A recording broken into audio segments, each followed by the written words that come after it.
Frères et sœurs, vous avez peut-être reconnu, au moins pour ceux et celles d'entre vous qui venaient assez régulièrement à la célébration de la prière des vêpres le soir, vous avez reconnu dans la première lecture ce passage de l'Épître aux Colossiens que nous chantons tous les mercredis soirs. D'ailleurs, ce soir, on ne pourra pas le chanter parce qu'en faisant les vêpres pour les enfants, je crois que ce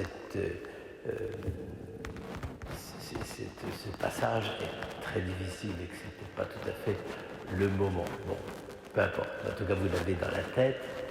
Et c'est gloire à toi, Seigneur, premier-né d'entre les morts. Quelques mots simplement de commentaire sur ce texte. Tout d'abord, c'est une hymne.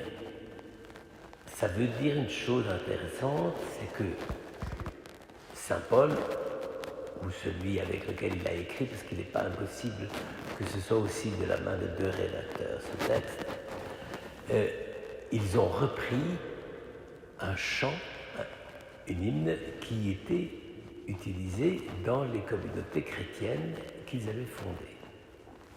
Je trouve ça intéressant parce que ça veut dire que la créativité liturgique était un des signes les plus évidents de la vitalité de ces communautés.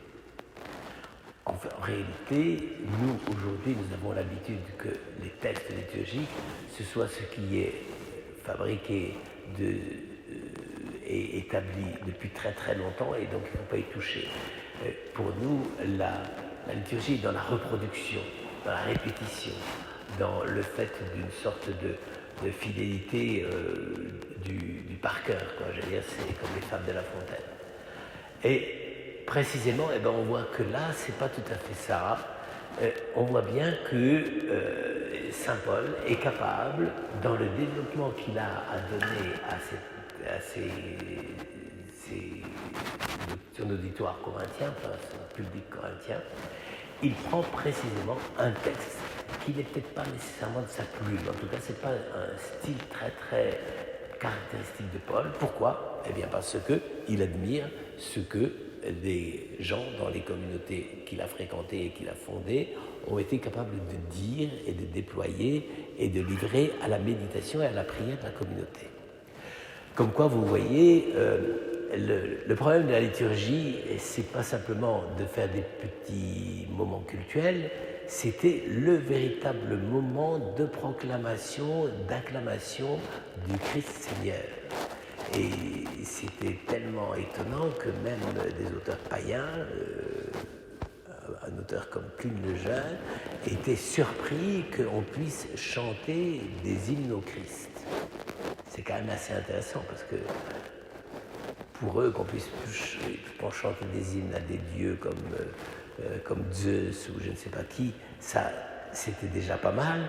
Mais là, effectivement, ça voulait dire que même pour les auteurs païens, chanter des hymnes au Christ, eh bien, c'était reconnaître une sorte de statut extraordinaire. Il fallait évidemment que la foi s'approfondisse, mais enfin, en tout cas, nous avons là l'indice que très très tôt, le fait de considérer Jésus comme Seigneur, Kyrios, n'est-ce pas, était ce qu'il y avait de plus important et de plus décisif dans l'identité même des communautés chrétiennes. Or, en plus, non seulement on chante le Christ, n'est-ce pas, le premier-né d'entre les morts, mais on le chante pour des raisons très précises. C'est parce qu'il est, et il y a deux strophes, peut-être que vous l'avez remarqué, il est principe de la création, principe de l'Église. C'est par le Christ que tout a été fait. C'est ce qu'on a repris d'ailleurs dans le credo, et par lui tout a été fait. C'est-à-dire que dès le début, les premiers chrétiens, alors que c'était des petites communautés perdues dans le monde grec, ont tout de suite perçu que celui auquel ils croyaient était la source et le dynamisme et le responsable, si je puis dire, de tout ce qui a été créé, aussi bien dans le monde, si je puis dire, de la tradition judéo-chrétienne qu'en dehors. Et c'est donc cette dimension du Christ comme Seigneur du cosmos, du monde tout entier, et qui a été d'emblée perçue par ces premières communautés. Et parce qu'il est le principe de la création, tout a été fait par lui et pour lui, qu'il devient principe de l'Église. Il est la tête du corps, son Église, le premier-né d'entre les morts. C'est parce que Jésus est principe de la création qu'il est principe de la résurrection. C'est très important, parce que ça veut dire qu'on ne peut pas reconnaître le Christ comme principe de la résurrection si on ne l'a pas reconnu d'abord à l'œuvre, dans son œuvre créatrice. C'est précisément parce qu'on a été créé dans le Christ qu'ensuite nous pouvons le reconnaître comme le ressuscité. On ne peut pas passer directement du rien à la résurrection. On passe de la reconnaissance du Seigneur comme Seigneur de la création à la reconnaissance du Seigneur comme Seigneur de la résurrection.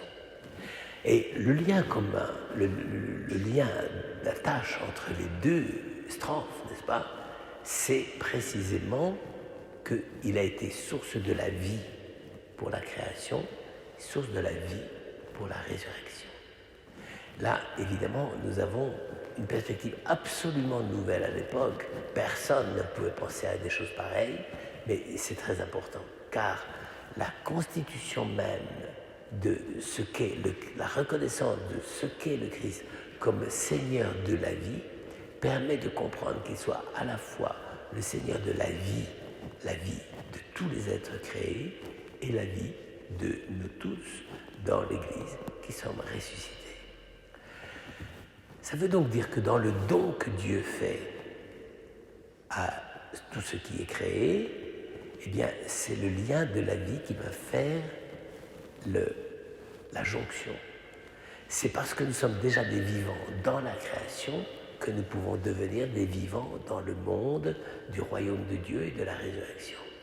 On ne peut pas dresser le monde de la résurrection contre le monde de la création.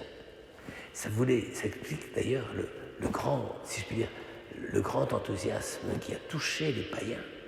C'est que quand on leur a expliqué que le Christ était aussi bien le cœur même, la source même de la vie créée, et qu'ils ont pu comprendre que cette vie créée était appelée à une dimension nouvelle, plus grande, plus profonde, plus belle, qui est la vie de ressuscité. Et c'est pour ça, je pense que c'est très important de pouvoir célébrer le Christ Seigneur de la vie créée et de la vie ressuscitée, parce que c'est le cœur même de notre foi.